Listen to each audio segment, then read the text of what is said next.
नमस्कार, एक बार फिर धर्म, कला, संस्कृति की नगरी काशी से आप सभी का स्वागत है। और आज हम बातचीत करेंगे बजट सन 2022-23 के बारे में।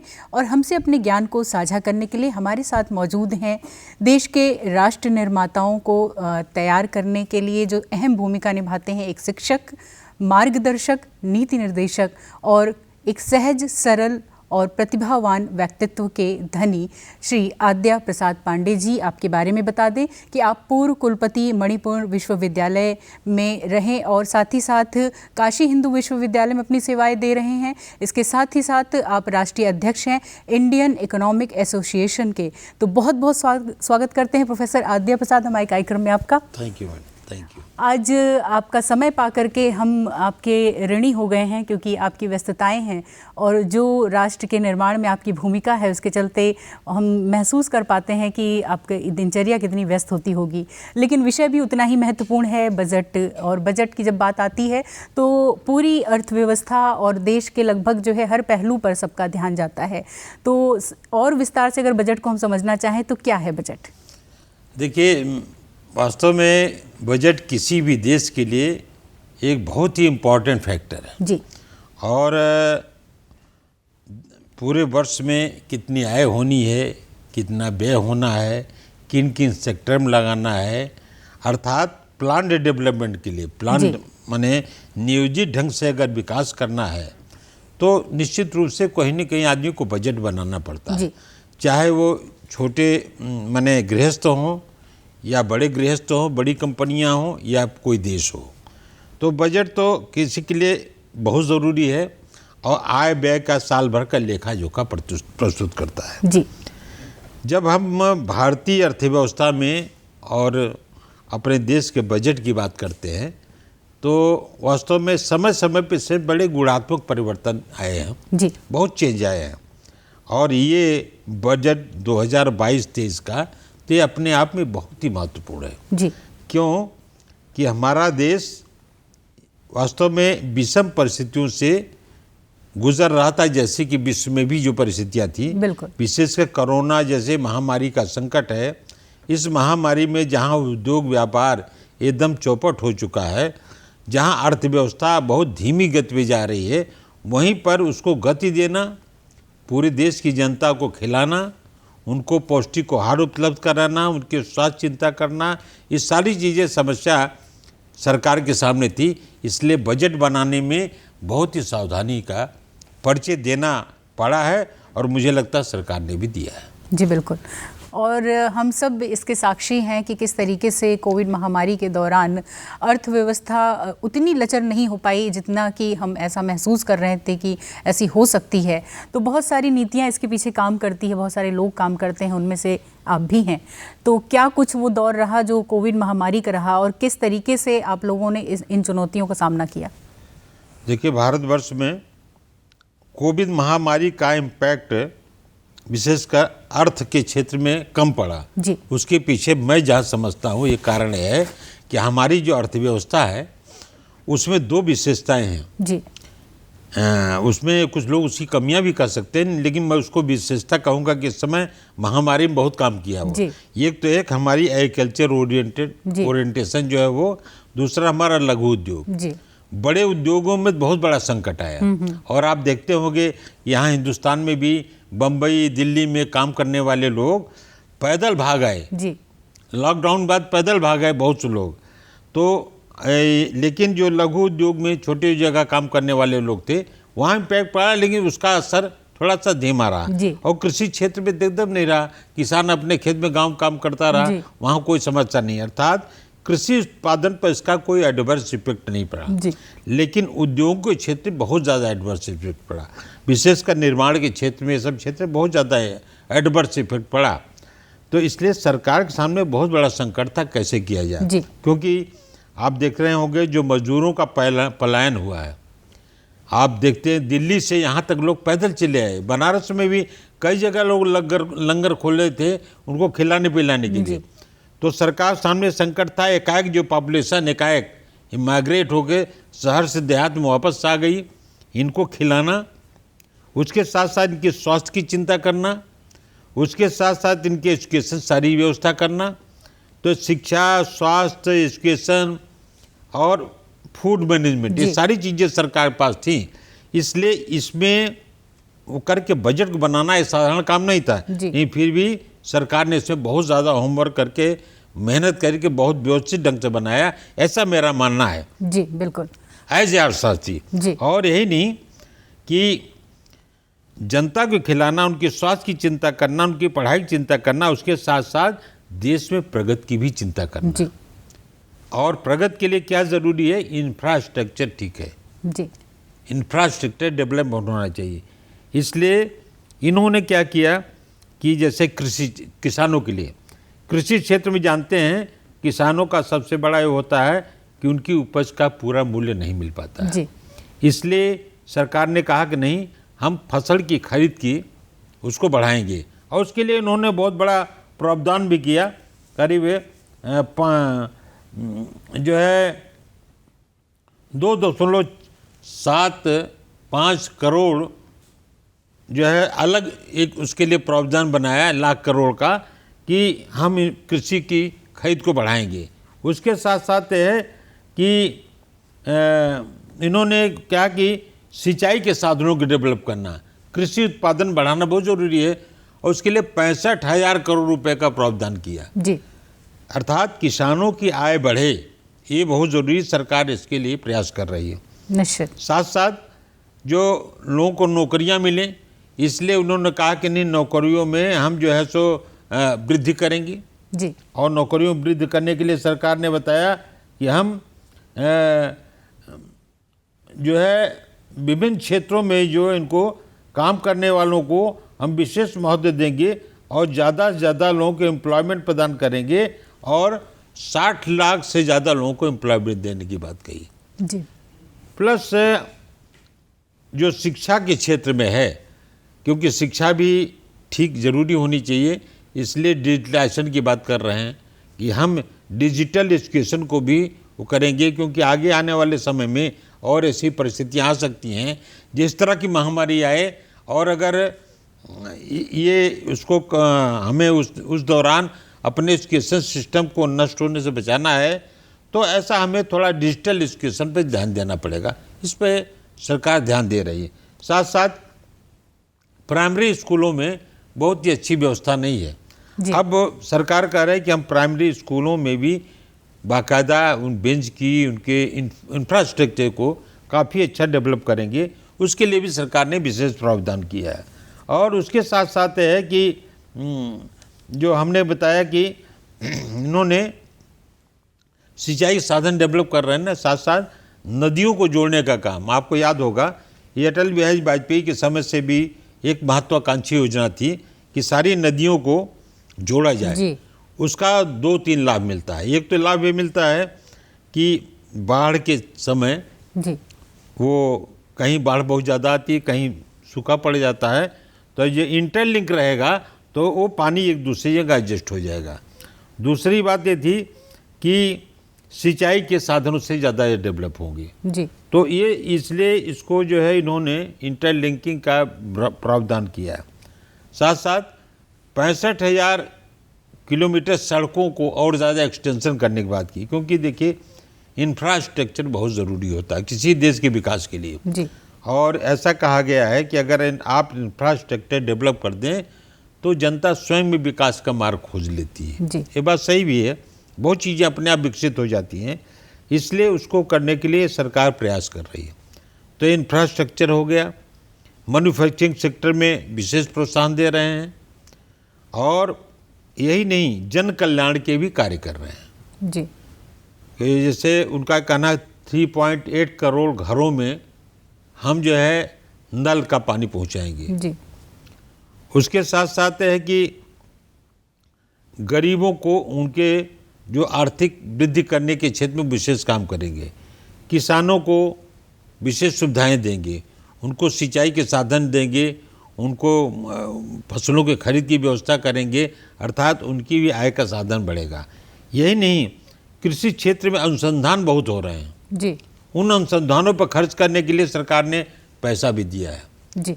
और तो स्वास्थ्य, शिक्षा, इस सब क्षेत्र में काफ़ी काम कर रहे हैं। और वास्तव में आप देखते होंगे इसके पहले हमारी जो सरकारें थी वो विदेशों से इक्विपमेंट आयात करती थी। ये पहली सरकार रही है जिसने कोरोना काल में अमेरिका जैसे देश को भी कुछ इक्विपमेंट दिया, चाहे हल्का फुल्का क्यों न हो, नहीं कुछ दिया इन्होंने। अर्थात ये अब एक प्रकार से अपनी एक्सपोर्ट जो डायमीटर को भी बढ़ा रहे हैं। ये बहुत बड़ी चीज़ होती है कि हम एक्सपोर्ट करें पूरे देश में, दुनिया के अन्य देशों को अपनी चीज़ दें। वैक्सीन हिंदुस्तान में बनी, स्वास्थ्य के क्षेत्र में काम हुआ, आयुष्मान का जो इन्होंने प्रोग्राम चलाया, सारे गरीबों को जो है सो दे रहे हैं स्वास्थ्य की सुविधाएँ। ये बहुत बड़ी होती है। किसी भी गवर्नमेंट के लिए जन कल्याण के कार्यक्रम बहुत ज़रूरी होते हैं, और विशेषकर शिक्षा, स्वास्थ्य, ये चीज़ें तो सरकार को ही तरफ से होना चाहिए। बिल्कुल, यानी कि रोटी, कपड़ा, मकान, ये तो हमारी प्राथमिक आवश्यकता है ही, लेकिन शिक्षा, स्वास्थ्य और सुरक्षा भी अब इसमें जुड़ गया है। तो सुरक्षा को लेकर के भी जो बजट है वो क्या कहता है, क्योंकि अभी वैश्विक स्तर पे जो हमारे आसपास का जो माहौल है, तो हम लोग ये चाहते हैं कि घर के अंदर से लेकर घर के बाहर तक हम सुरक्षित हों, तो उसके मद्देनज़र बजट क्या कह रहा है? सुरक्षा के क्षेत्र में वास्तव में इन्होंने काफ़ी कुछ किए हैं जी। जैसे कुछ आप देखते होंगे अभी राफेल का इन्होंने लिया जी, अपने इक्विपमेंट्स को मजबूत कर रहे हैं। और अभी बहुत स्पष्ट रूप से इन्होंने कहा कि भाई कि हम अपने यहाँ ही सारे सुरक्षा के सेंटर्स खोले जा रहे हैं, आयुष सेंटर्स खोले जा रहे हैं, उसके लिए सरकार ने प्रोविजन भी किया है जी। तो ये एक बहुत बड़ी चीज़ है कि इस माने में देश आत्मनिर्भरता की ओर बढ़ रहा है जी। वो कह रहे हैं कि हम जो है, देखिए अभी लखनऊ में भी कोई आयुध फैक्ट्री खुल रही है, और विशेषकर सेंटर्स में ये लखनऊ, ये सारे सेंटर हैं। अर्थात चाइना और पाकिस्तान, इन दोनों की सीमाओं को देखते हुए इन्होंने स्थान भी सिलेक्शन किया है। तो स्थान का सिलेक्शन भी इनका बहुत ही ठीक रहता है जी। क्योंकि लोकेशन, हम लोग अर्थशास्त्र में पढ़ते हैं कि लोकेशन बहुत इंपॉर्टेंट रोल प्ले करता है। उसके लिए बहुत कई थ्योरीज हैं लोकेशन पर। एक फैक्ट जो रहता है, वो ज्योग्राफिक फैक्टर बहुत ज़्यादा काम करता है कि विशेषकर जो रक्षा के इक्विपमेंट हैं इनके लिए सुरक्षा का आवश्यकता है। नहीं पता चला दुश्मन ने एकाएक अटैक कर दिया और आप पर रक्षा आयुध केंद्र पर ही प्रहार कर दिया तो आप तो जो बेकार हो जाएंगे जी। तो इन चीज़ों का भी ध्यान सरकार ने बहुत दिया है जी। इस क्षेत्र में भी आत्मनिर्भरता की बढ़ रही है जी। और आत्मनिर्भर भारत के तहत जो है लघु इसके लिए 40,000 करोड़ रुपए प्रावधान किया और भी ज्यादा करने वाले हैं। तो एक बहुत बड़ी चीज़ है। तो कम से कम सुरक्षक देश से हम कह सकते हैं कि ये बहुत ज़रूरी है क्योंकि हमारे पहले देश जो है हमारा सोने की चिड़िया देश कहा जाता था जी। लेकिन क्या हुआ, हम मात कहाँ खा गए कि बाहर के लोग आए, आक्रमण किए, हमें लूट ले गए। तो आपके पास अगर बहुत ज़्यादा धन है और बहुत ज़्यादा समृद्धि है तो उसकी रक्षा भी करना ही पड़ेगा। नहीं रक्षा करेंगे तो आप का धन सब लूट ले जाएंगे लोग जी। अभी क्या हो रहा है कि दुनिया के सारे जितने बड़े देश हैं छोटे देशों को डराते हैं। वो जानते हैं कि हमारे सामने नहीं टिकेंगे। तो जब आप मजबूत हो जाएंगे तो ऐसी नहीं आएगी। हिंदुस्तान आज कह सकते हैं कि पूरे विश्व में एक अपना अलग सैन्य के क्षेत्र में जी बहुत अलग स्थान रखता है। तो हमारी विदेश नीति भी देखिए बहुत सफल रही है समय समय पर। हम चाइना को भी कहीं नहीं डरे हैं और चाइना के साथ भी हमने आमने सामने आंख मिला के बात किया है। ये सिद्ध करता है कि हमारी सैन्य शक्ति दिन प्रतिदिन मजबूत हो रही है जी। दुनिया के अन्य देश भी इनको स्वीकार कर रहे हैं जी। तो और इस बजट के तहत जो MSME जैसे जो काम अभी हो रहा है इसके तहत में, तो छोटे उद्योगों को लेकर के, कुटीर उद्योगों को लेकर के जो एक मैसेज दिया जा रहा है हमारी सरकार की तरफ से कि हम बहुत ज़्यादा नौकरी पेशे होने के फिराक में न रहें और आत्मनिर्भर बने जो है, तो इसके लिए क्या बजट है और क्या प्रावधान ऐसे कि जिससे आसानी से जो युवा वर्ग है वो इसकी तरफ आकर्षित हो? ऐसा है कि MSME के क्षेत्र में तो सरकार इन्वेस्टमेंट कर रही है, उसके साथ साथ नए उद्योग स्थापित करने के लिए लोगों को स्टार्टअप के लिए प्रेरित भी कर रही है। और उसके लिए उन्होंने कहा है कि आप स्टार्टअप स्टार्ट करेंगे तो साल भर के लिए कोई टैक्स नहीं लेंगे जी, और उसके लिए उनको अलग से लोन भी दे रही है जी, क्योंकि सरकार के मानना है सभी लोगों को हम सरकारी नौकरी दे नहीं सकते या प्राइवेट सेक्टर में सब लोग नौकरी पा नहीं सकते, इसलिए लोगों को अपनी आय और करना है, अपने जीविकोपार्जन करना है तो कुछ अपना अलग से निज का धंधा करना पड़ेगा जी। और इसलिए स्टार्टअप में व्यवस्था कर रहे हैं और यही नहीं, उनको थोड़ा स्किल डेवलपमेंट के प्रोग्राम भी चला रहे हैं जी, और उसके लिए सरकार ने काफ़ी कुछ बजट में अलॉट किया है 4,000 करोड़ जी। तो इस ढंग से जो लोगों का ट्रेंड करने की स्किल डेवलपमेंट के लिए जो कार्यक्रम चल रहा है ये अपने आप में बहुत महत्वपूर्ण है जी। साथ साथ आप देखते हो कि स्वास्थ्य के क्षेत्र में भी उत्तर प्रदेश सरकार ने विशेष देखा है कि हर जिले में एक मेडिकल कॉलेज हम शुरू करेंगे जी। एक कोविड को देखते हुए इन लोगों ने निर्णय लिया है। बिल्कुल ये व्यवस्था पूरे देश में होनी चाहिए कि हर जगह अच्छे डॉक्टर आएँ। आज भी गांव में अच्छे डॉक्टर नहीं है, गांव में जो डॉक्टर हैं, गांव के जो डॉक्टर हैं जिनको लोग झोला छाप डॉक्टर कहते हैं, वो डॉक्टर नहीं है, दे आर कंपाउंडर्स। वो गए शहर में किसी बड़े डॉक्टर के यहाँ कुछ दिन कंपाउंडरी करने गए, कुछ टैबलेट का नाम जान गए और गांव चले गए, अपना वो कर रहे हैं, वो ड्रिप चढ़ा रहे हैं, किसी को कुछ भी कर रहे हैं, तो उसमें बहुत से लोग बेचारे मर भी जाते हैं।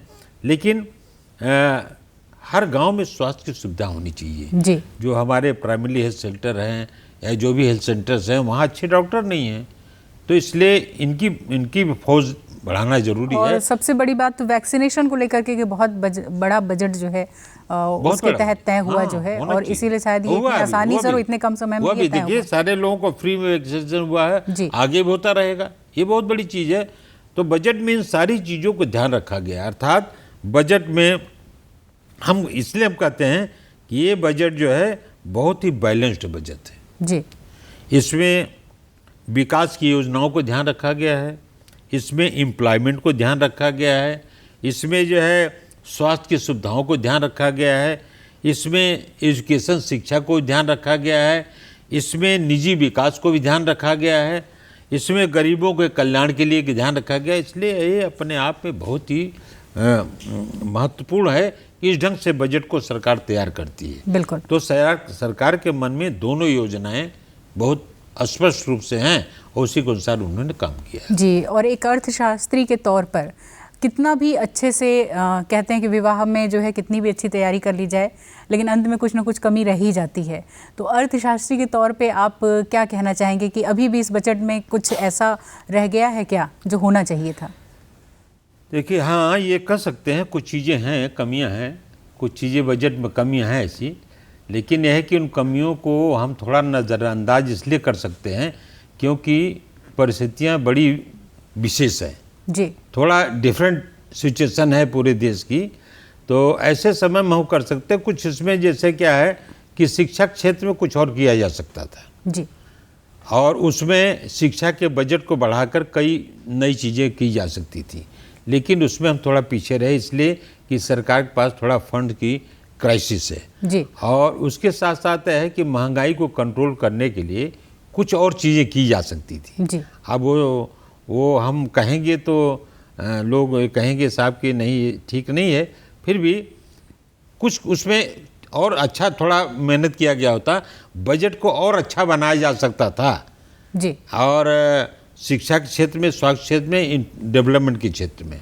लेकिन चलिए ठीक है, तब भी हम कह सकते हैं मौजूदा परिस्थितियों में जो बना वो नहीं हो पाई। हालांकि इसमें थोड़ा होमवर्क होता या कुछ और अर्थशास्त्रियों का उसमें सलाह लिए होते तो शायद और बढ़िया हो सकता था। जी, बहुत बहुत धन्यवाद देना चाहेंगे प्रोफेसर आद्य प्रसाद पांडे जी कि आप हमारे कार्यक्रम में शामिल हुए और बजट पर आपने अपने विचार रखे, अपने ज्ञान को साझा किया, और उम्मीद करते हैं कि आपसे ऐसे ही कुछ नई जानकारियों के साथ मुलाकात होती रहेगी। तो अब दीजिए इजाज़त, अपना ख्याल रखिए। नमस्कार। नमस्कार। नमस्कार।